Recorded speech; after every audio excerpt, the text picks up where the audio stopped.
ওম নমঃ শিৱায় নমস্কাৰ বন্ধুসকল পুনে এটা গুৰুত্বপূৰ্ণ ভিডিঅ'লৈ স্বাগতম জনাইছোঁ। এই গুৰুত্বপূৰ্ণ ভিডিঅ'টোৰ জৰিয়তে জানিব পাৰিব মহাদেৱৰ প্ৰিয় এই তিনি ৰাশি। জ্যোতিষৰ মতে কিছুমান ৰাশি যাৰ ওপৰত ভগৱান শিৱৰ বিশেষ আশীৰ্বাদ আছে, মহাদেৱৰ কৃপা দৃষ্টি সদায় থাকে এই ৰাশিকেইটাৰ ওপৰত। বিশেষকৈ ভগৱান শিৱৰ আশীৰ্বাদ লাভ কৰে বুলি বিশ্বাস কৰা। এই ৰাশি লোকসকলক ভাগ্যৱান বুলিও গণ্য কৰা হয়। এই ৰাশি লোকসকলে জীৱনত বিশেষকৈ সন্মুখীন হোৱাটো বিশেষকৈ খুব কমেহে দেখা যায়। বিশেষকৈ ধৰ্মীয় বিশ্বাস অনুসৰি ভগৱান শিৱই নিজৰ ভক্তসকলৰ ওপৰত অতি সোনকালে সন্তুষ্ট হয়। যদি শুদ্ধ মনেৰে, শুদ্ধ চিন্তাৰে, শুদ্ধ ভক্তিৰে যদি আপোনালোকে মহাদেৱক পূজা কৰে, নিশ্চয়কৈ মহাদেৱ সোনকালে সন্তুষ্ট হ'ব বুলি বিশ্বাস কৰা হয়। ভগৱান শিৱ বিশেষকৈ পূজা কৰা যিসকল লোক আছে তেওঁলোকৰ সকলো কষ্ট দূৰ কৰে ভগৱান শিৱই। কোনবোৰ ৰাশিত ভগৱান শিৱৰ বিশেষ আশীৰ্বাদ আছে? বিশেষকৈ এই তিনি ৰাশিৰ ভিতৰত বিশেষকৈ প্ৰথম ৰাশিটো হৈছে কুম্ভ ৰাশি। ভগৱান শিৱৰ কুম্ভ ৰাশিৰ লোকসকলৰ ওপৰত বিশেষ আশীৰ্বাদ আছে বুলি বিশ্বাস কৰা হয়। কুম্ভ ৰাশিৰ লোকে বিশেষকৈ ধন সম্পৰ্কীয় সমস্যাৰ সন্মুখীন হ'বলগীয়া হোৱাটো খুব কমহে দেখা পোৱা যায়। বিশেষকৈ কুম্ভ ৰাশিৰ লোকসকলৰ স্বভাৱতে সহজ সৰল বুলি কৈছে। এই ৰাশি মানুহে বিশেষকৈ কুম্ভ ৰাশিৰ যিসকল জাতক জাতিকা আছে বা যিসকল লোক আছে, এই ৰাশি মানুহে বহুত দান বৰঙণি কৰে, আনক সহায় কৰি ভাল পায়। এওঁলোকৰ মনত কেতিয়াও ক্ৰোধ ভাৱ, বেয়া অহংভাৱবোৰ নাথাকে। আনক কেনেকৈ সহায় কৰিব পাৰি, বিপদত যদি কোনোবা ব্যক্তি পৰি থাকে এওঁলোকে সহায় কৰি ভাল পায়। এই ৰাশি জাতক জাতিকাসকলে বিশেষকৈ এই ৰাশি জাতক জাতিকাসকলে কৈছে যে ভগৱান শিৱৰ প্ৰিয় ভক্ত। বিশেষকৈ এই ৰাশিৰ শাসক গ্ৰহটোৱে হৈছে ভগৱান শনিদেৱ, যি ভগৱান শিৱৰ ভক্ত। কুম্ভ ৰাশিত বিশেষকৈ জন্ম হোৱা লোকসকলে বিশেষকৈ ভগৱান শিৱৰ কৃপাত জীৱনত সমৃদ্ধি আৰু শান্তি লাভ কৰে। ধন সম্পত্তিৰ সুখ সমৃদ্ধিৰ অভাৱ কিছু কম দেখা পোৱা যায় আৰু যিকোনো সমস্যাৰ সন্মুখীন হ'বলৈ বিশেষকৈ এওঁলোকে সমস্যাখিনিৰ সৈতে যুঁজিবলৈ এওঁলোকে সক্ষম হয়। ভগৱান শিৱৰ কৃপাত এই ৰাশিৰ লোকসকলে সহজে নিজৰ জীৱনসংগী বিচাৰি পায়। এওঁলোকৰ জীৱনত সুখ আৰু সমৃদ্ধি থাকে। ভগৱান শিৱৰ পূজা কৰি বিশেষকৈ ৰুদ্ৰাভিষেক কৰি ভগৱান শিৱ সোনকালে সন্তুষ্ট হয়। বিশেষকৈ তেওঁলোকৰ জীৱনত সুখ আহে। কুম্ভ ৰাশি বিশেষকৈ অধীনত জন্ম গ্ৰহণ কৰা যিসকল লোক আছে, ভগৱান শিৱৰ প্ৰতি ভক্তি গভীৰ কৰিব লাগে।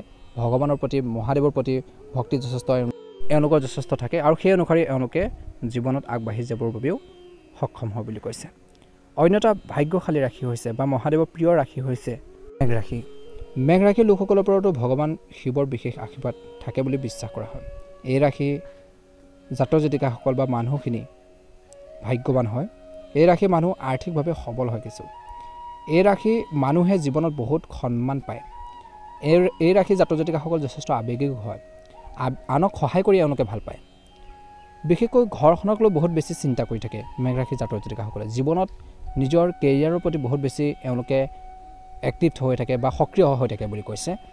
বিশেষকৈ মেঘ ৰাশি জাতক জাতিকাসকলে মেঘ ৰাশি জাতক জাতিকাসকল হৈছে ভগৱান শিৱৰ প্ৰিয় ভক্ত। এই ৰাশিৰ লোকসকলে শিৱৰ বিশেষ আশীৰ্বাদ আছে।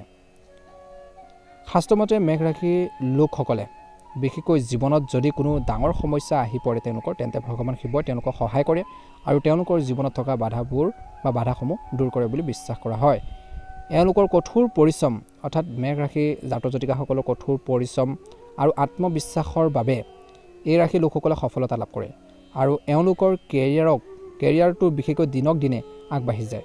টকা পইচাৰ কিছু অভাৱ নাইকিয়া হয়। জীৱনত শাৰীৰিক সুখ লাভ কৰে, শাৰীৰিক মানসিক সুখ ভোগ কৰে। এই ৰাশিৰ লোকসকলে জীৱনত বিশেষকৈ আগবাঢ়ি যোৱাৰ বাবে এওঁলোকে চিন্তা চৰ্চা সদায় কৰে আৰু এই ৰাশিৰ লোকসকলে নিজৰ ভক্তিত অবিৰত হৈ থাকিব লাগে আৰু প্ৰতি শনিবাৰে শিৱলিংগত আপোনালোকে বিশেষকৈ জল অৰ্পণ কৰক। সোমবাৰে পাৰিলে আপোনালোকে কৰক, নিশ্চয়কৈ অনুকূল ফল পাব, যাতে তেওঁলোকে ভগৱান শিৱৰ আশীৰ্বাদত বিশেষকৈ জীৱনত আগবাঢ়ি যাব পাৰে। অন্য এটা ৰাশি হৈছে মকৰ ৰাশি। মকৰ ৰাশিৰ লোকসকলেও কৈছে যে এই ৰাশিৰ লোকসকলে জীৱনত সদায় ভগৱান শিৱৰ আশীৰ্বাদ লাভ কৰি থাকে। মকৰ ৰাশিৰ লোকসকলে কৈছে যে ৰাশিৰ শাসক গ্ৰহ শনিদেৱক ভগৱান শিৱৰ একান্ত ভক্ত বুলি গণ্য কৰা হয়। মকৰ ৰাশিৰ জাতক জাতিকাসকলৰ বিশেষকৈ বহুত সফলতা লাভ কৰে। জীৱনত সমাজত সন্মান আৰু খ্যাতি অৰ্জন কৰিবলৈ সক্ষম হয়। অৱশ্যে কেতিয়াবা পাৰিবাৰিক সমস্যাৰ সন্মুখীন হ'ব পাৰে, কিন্তু ভগৱান শিৱৰ কৃপা আৰু তেওঁলোকৰ প্ৰজ্ঞাত এই সমস্যাবোৰৰ সমাধান সোনকালে হয়।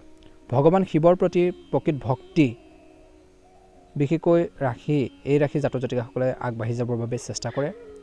এই ৰাশি জাতক জাতিকাসকলে যিকোনো শুভ কামত ওম নমঃ শিৱায় মন্ত্ৰটো জপ কৰিলে নিশ্চয়কৈ সফল হ'ব বুলি বিশ্বাস কৰা হয় আৰু জীৱনত কেতিয়াও বিফলতাৰ সন্মুখীন নহয়। মকৰ ৰাশিৰ লোকসকলে বিশেষকৈ ভগৱান শিৱৰ প্ৰতি আনুগত্য বজাই ৰাখিব লাগে যাতে তেওঁলোকে ভগৱান শিৱৰ আশীৰ্বাদত জীৱনত সফলতা লাভ কৰিব পাৰে। এই ৰাশিৰ জাতক জাতিকাসকলে বিশেষকৈ ঘৰখনৰ দায়িত্বৰ প্ৰতি বহুত বেছি হৈ থাকে। এই ৰাশিৰ জাতক জাতিকাসকলে জীৱনত আগবাঢ়ি যাবৰ বাবে বহুত বেছি কষ্ট কৰিব পাৰে, হাৰ্ড ৱৰ্কিং কৰিব পাৰে। ভগৱানৰ বিশেষকৈ আশীৰ্বাদ অৰ্থাৎ মহাদেৱৰ আশীৰ্বাদত এই ৰাশিৰ জাতক জাতিকাসকলে জীৱনত কঠিন সমস্যাবোৰ সমাধান কৰিবলৈ সক্ষম হয়। যদিহে নতুনকৈ চাই আছে আমাৰ চেনেলটো ছাবস্ক্ৰাইব কৰি দিব। ভিডিঅ'টো চাই কেনে পালে জনাব। আপোনালোকৰ সুস্বাস্থ্য কামনা কৰিছোঁ। মহাদেৱৰ কৃপাত আপোনালোকৰ আহি থকা দিনবোৰ সুন্দৰভাৱে পাৰ হওক। কমেণ্ট বক্সত অকণমান সময় উলিয়াই পাৰিলে ওম নমঃ শিৱায়, ওম নমঃ শিৱায়, ওম নমঃ শিৱায় লিখিবলৈ নাপাহৰিব। আপোনালোকৰ সুস্বাস্থ্য কামনা কৰিছোঁ।